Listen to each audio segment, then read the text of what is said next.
Fans baru, fans yang dah existing fans, go ahead. Nampak dia punya pandangan. Silakan. Nampak. Nak chat GPT.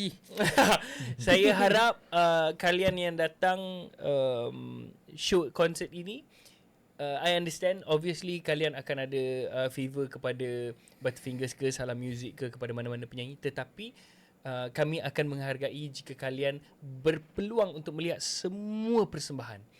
Kan sayang kalau bayar a certain amount, ada akses untuk tengok semua performance, tetapi dia mengenyahkan performance lain semata-mata untuk satu performer itu sahaja.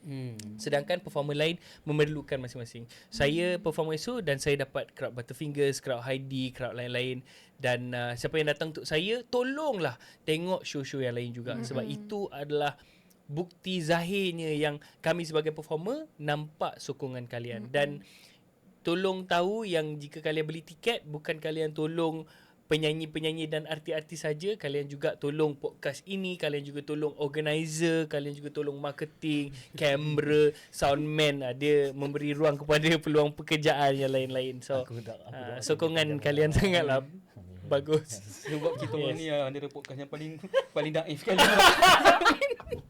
Heidi, harapan Heidi. semoga panjang umur. Mungkin nak sampaikan ke Persatuan Ibu Bapa dan Guru. Saya ingin mengucapkan selamat Hari Guru Aku ingat semua cikgu-cikgu di sana, especially my parents lah. Lepas tu untuk harapan untuk peminat-peminat. Kuat sikit peminat tu. Saya harap kamu boleh bersabar dengan saya. Sekejap lagi saya keluar album. Sabar geng. Sabar, sekejap lagi. Sekejap lagi dia keluar. Asal kita cakap dah macam orang Dayak dia. Sekejap lagi dia keluar ni, korang asyik tanya kat IG. Sabarlah, nak keluar lah. Okay, basically gua punya podcast, kita orang nak ucapkan terima kasih kepada Think Tank Academy by Creative Ventures for sponsoring the show. And pesanan daripada kita orang, whatever it is, confirm korang kena sign ya. Confirm kena sign. Okay, jangan lupa like, share dan subscribe channel gua punya podcast, dan insyaAllah kita akan jumpa lagi on the next coming episode. Bye-bye.